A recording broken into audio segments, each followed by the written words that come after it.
What's good, y'all? So for today's video, we got ranking the top 10 NBA villains in NBA history by Synthetic Sports. Almost as this, if Garnett ain't on this video, we got a problem, Synthetic. Other than that, fuck, I don't know why the hell I keep fucking pausing. Whatever, one take Drake. If you guys enjoyed the video, leave a like, comment, subscribe, and post in the comments of what other videos you want me to react to. Other than that, get into it. There's really nothing better than a great villain. And the NBA is no different. Whether it's their trash talk or dirty plays, there's some players you just have You better not to put hate. fucking Well, it's Devin always Brooks more in this fun to hate list. than love. Gotta have someone out there that you can direct all your frustration, all your anger at, and we're gonna rank the 10 best in NBA history.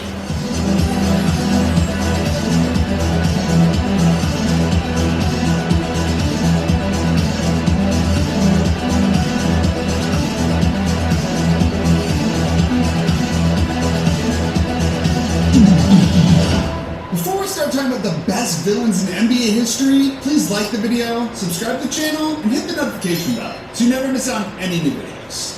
First, though, let's start with some honorable mentions. Some guys that are definitely hated but didn't quite make the cut. You got Trae Young first. He's a decent villain, but really only if you're a Knicks fan. Yeah, I don't really care about I say Trae. he's You more care about pest. Trae. I do. And more of a New York. Chris Paul, extremely hated by other players. Honestly, No an surprise underrated there. super dirty player. He just Bruh. kind of seems fake. But he kind of gets Fuck named you, on you too elbow much with in like the the neck for? CP0 rings. It's like, Right. you can't really take him that seriously. And it's kind of the same thing for Pat Bev. Like, he's a I can't- great trash bruh, talker, he's a nah, great I defender, can't but consider you him a villain. cannot take him seriously. Yeah, if he was like an all-NBA type player, he's good enough to make the list with his trash talk and dirty plays, but he's just not that good. No. Embiid, he says he likes being an asshole. More of a troll. I don't know, like he's good and he is kind of an asshole, but I wouldn't really say he's like this huge villain. For the modern standards he is, but He's more frustrating and annoying than Exactly. he is like Yeah. a villain.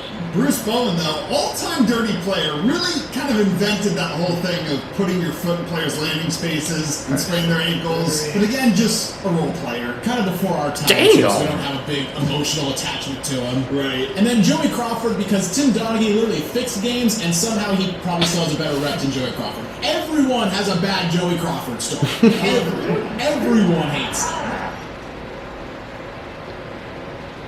Really? At number 10, we have Kevin Durant, and specifically Okay, I gotta we're hear your talking about reason. the Warriors era, because he went from one of the most loved players in the league. He was young, he was MVP, he had that moment with his mom that you're the real MVP. Him and Russ loved each other. And then he joined the 73-win Warriors after losing to them, blowing a 3-1 lead in the conference finals the year prior. He had that My Next Chapter thing in the Players Tribune, still being named to this day.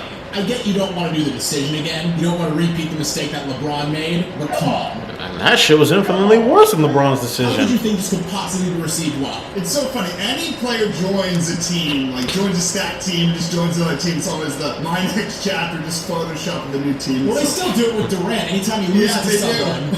And then there was the whole Twitter burner whole thing going on. The KD can't win a championship with those cats, which was just the funniest thing ever. Well, the funniest thing about the burner accounts is he tried to deny it. He did. He's You like, got "This is caught." how I speak. I'm like, brother, no one except The Rock speaks in third person like that. And again, it's like a burner. Like, just tweet it for the main account. He kind of does now, but like, just say like, yeah, I could win with that team. That's To what be I honest, did. It is what it KD is. Now really he needs to stay off social Really, he's media. done Like, nothing there's since no the point in Golden trying to State argue thing to make him any more with liked. people on He's just social kinda media. joined other Like, regardless of teams, what you had do, super people are gonna teams, hate hasn't or won a love you championship. regardless. So, he hasn't improved his please reputation. stay off Still social talks media trash to people and just on focus on Twitter. your game, my guy. Oh, yep, more test. Number 9, we got Ron Artest. He's obviously on here for the Malice at the Palace. Probably the worst day from a PR perspective in the NBA's history. Got the guy suspended for 86 games. Lost Damn. $5 million in salary. But that's not all he did. Apparently, he broke Michael Jordan's ribs in a pickup game in 2001. This was like 38-year-old Michael Jordan. Okay. So, Oh, let's say that And then he cannot be realized 26-year-old just the next Michael day, Jordan. Michael Jordan was like, dude, you broke my ribs. He's like, oh, my bad. I mean, no one like that could have been like a mental like deception tactic or something. But what he did do is he straight up elbowed James I Harden remember in the that face shit. for no explicable reason whatsoever. Literally, And then he goes square up with He Ibaka. winds up too. Harden ran into him just out of nowhere. He was like, bam, just completely completely elbowed him in the face. That was ridiculous. He said when he played for the Bulls, he used to drink Hennessy at halftime. Not really a villain thing, but just like, what the hell is this dude doing? Why? Yeah, that is kind of badass. It's like a mob boss. Yeah. Pants Paul Pierce during a game. Okay, I'm down. Yeah, I'm 100% Bruh. down with that. He wanted to choke Kobe during the 2009 playoffs. Not really down with that. Yeah, not really. The guy was just completely unhinged on the basketball court.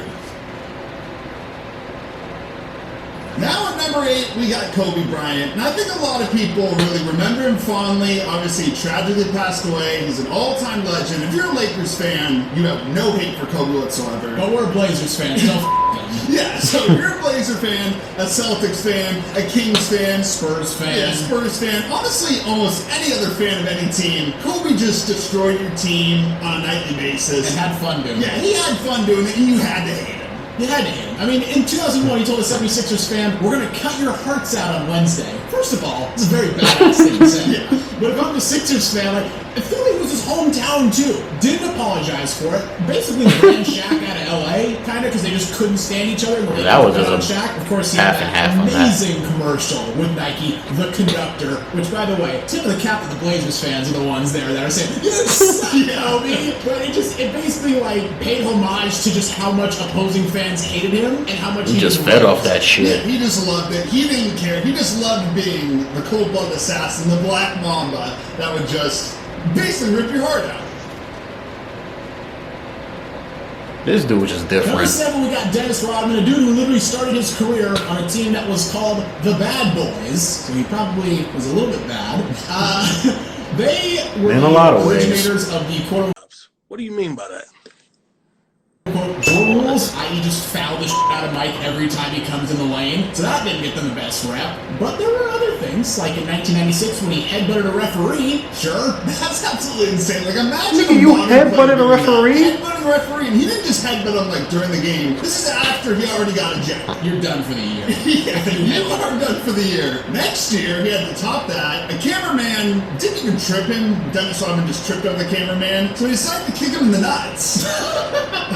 The cameraman then gets pulled out of the arena on a stretcher, and Rodman would get suspended for 10 games and pay a $200,000 settlement for that. So that's not a fine. I'm surprised you didn't get Yes, sued. he got sued. Oh, I'm about to say. Goodness. I mean, I'm sure the cameraman was kind of playing it up. Like, I don't know if he needed a stretcher to get carried out. I mean, if you get kicked in the nuts. balls by an NBA player. In the Nets, I wouldn't want to be that cameraman. That's all I'm saying. Also, I know you'll love this. Him and Carmelo used to go at it in the finals. Yep. And they ended up wrestling against each other. I didn't know about In that. WCW. That's Love funny. that. Dennis Rodman was hanging out with Hulk Hogan, Scott Hall, Kevin Nash, and the NWO, the biggest villains in wrestling. Like, he fucking loved that too. Like, he lived it up. At LeBron? number 6, LeBron James, and again, this is era specific, the Heat era. LeBron, just like KD, went from one of the most beloved players, playing for Nah, I can't- I don't know if I consider LeBron a decided, villain. you know what? I'm going to go to a new team, join the Heat, and I'm going to broadcast it during an hour-long special called The Decision. Yeah, we have a whole retrospective on this, so if you want more, you can go check that out. I'm just going to say, personally, for me, I was still a fan.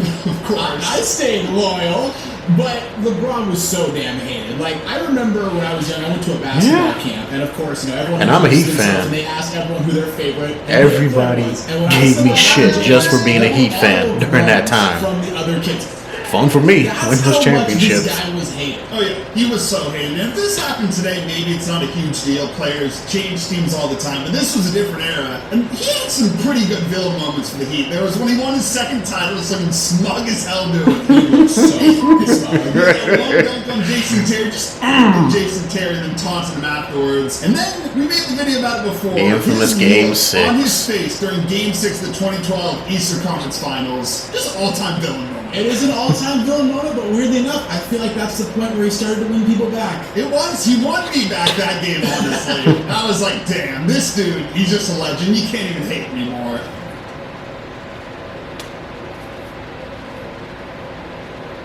Number 5 is LeBron's business partner Draymond Green, though, who I definitely can still hate on. This dude is our generation's Dennis Rodman. Like, he's a role player who plays his role to absolute perfection. He is the best villain on probably the most hated team in the NBA right now. And I mean, there's the Draymond dirty You could write a book with it. Shoved Harden during Game 1 of the 2018 Western Conference Finals to, quote, send a message, not just because he's a prick.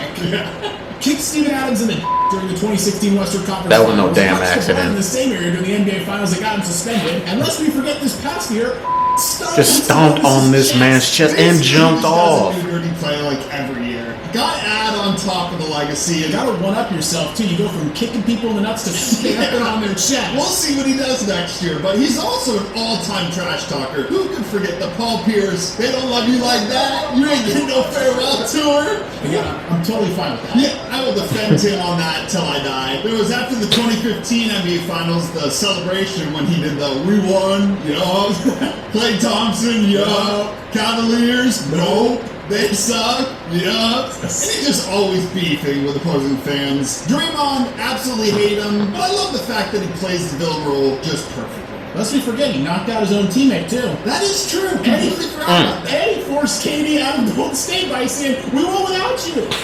We won before you, we won without Which is you, valid. we won after you. Which is valid. He was correct. Yeah, that's the thing about him. He does all this, and he's kind of right the entire He time. backs it up. Yeah. Who didn't Now this dude number piss 4, Isaiah off? Thomas, and he might be the most hated player of all time amongst other players. An amazing quote he had is he said Larry Bird, if he was black, would just be another guy. Which is just... That's a quote. Yeah, an absolutely crazy take. I don't know what the hell he was thinking saying I that. have to ask you, what the hell were you thinking? What the hell were you thinking? Wasn't that right after the famous game where Larry Bird stole the pass from him? I think And so. It's like right after that. So Larry makes one of the most iconic plays in the history of the NBA. And Isaiah's like, well, if he's black, he'd just be a guy. Yeah, he'd just be a normal guy. Wouldn't be anything, Don't three-time disrespect MVP Larry Bird. champion. Yeah, whatever. Busting our asses in this series currently. He also led the walk-off in the 1991 Eastern Conference Finals. You beat the Bulls for, 3 years in a row. Mike shakes your hand after, and then they finally beat you after And you all wanna these walk years. off He's like that. We're just going to leave before this is even over. Also, in all those series, you're bludgeoning Mike nearly to death in each of Exactly. these series just to try to keep him down. And then the moment we all know, he was left off the Dream Team in '92, basically because Everyone hated him. specifically Mike just Oh, yeah. hated him. Apparently, Mike was like, if Isaiah's on the team, I'm not. And look, Isaiah's a great player, but Mike, Isaiah, the choice is easy. Yeah. And I specifically hate him because this dude was one of the worst GMs of all Oh, time. God. During the He was a Knicks era, GM? and completely ruined the Knicks in the 2000s. Yeah, he completely ruined the Knicks. It's not just. Oh the yeah, I Knicks wasn't that watching ruined the NBA franchise basketball at that in time. the 90s. It was all Isaiah's fault. Yes, it was.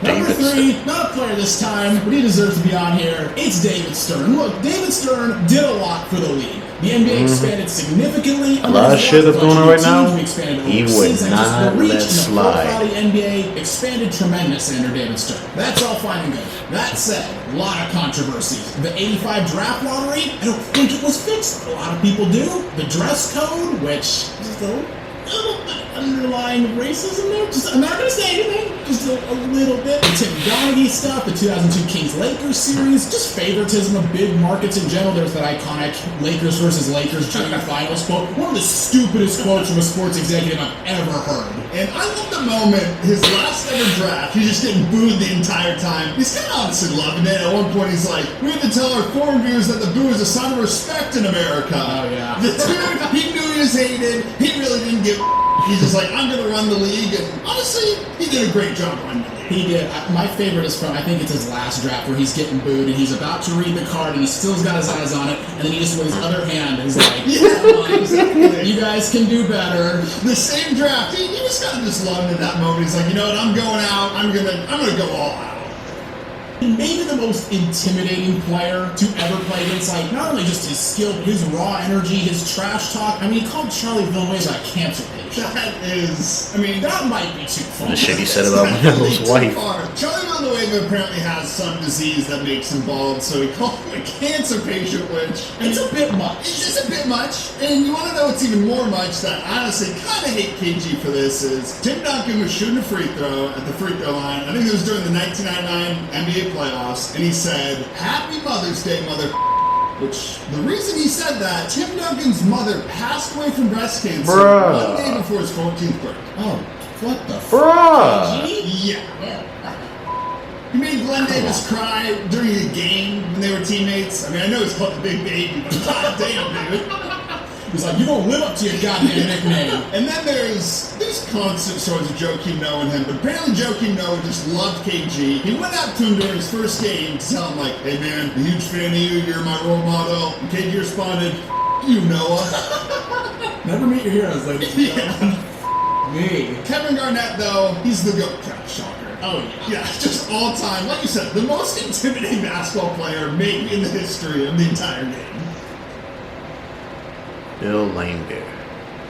Number one, though, KG might have been the most intimidating. Bad Boy Definitely was Pistons. the most hated, though. That's Bill Laimbeer, the enforcer for the Bad Boy Detroit Pistons. Not only was Bill Laimbeer hated, he f***ing loved it. Dennis Rodman, who was already on this list and had his fair share of incidents, he said of Bill Laimbeer, he was more than a thug, but that's what we'll remember him for. Because, yeah, this man was hands down the dirtiest player. Yo, this man just wanted to fight with Michael everybody. Jordan called him the dirtiest player. Him and Larry Bird hated the hell out of each other. Still hate each other to this day. There was the moment in the 1987 playoffs where he straight up tackled Larry Bird. Like, you look back at the play, Yo! what the actual is this? We gotta stop him somehow. Yeah, Larry Bird threw the basketball back at him, and they just completely hate each other. You know, they had a basketball game named after him called Bill Laimbeer's Combat Basketball. Bruh. My favorite story about him and Larry Bird, though, is apparently it was like during an All-Star game or something. You know, they see each other on a bus, and Bill Laimbeer's like, "How are you, Larry?" And Larry responds with, "You, Bill." Yeah, he was just the most hated player. He was rich as hell, came from affluent background. Came from money, yeah, went to came Notre from Dame. money. Wasn't like all the other players in the league. Was dirty as hell. Was a flopper, and he just loved being dirty. So what do you guys think? Who was your favorite NBA villain of all time? If you enjoyed the video, please consider giving a like. And hey, while you're here, check out some of our other content as well. And don't forget to subscribe to Synthetic Sports. Alright, that's it for today's video. If y'all enjoyed the video, leave a like, comment, subscribe, and post in the comments which videos you want me to react to. Other than that, peace!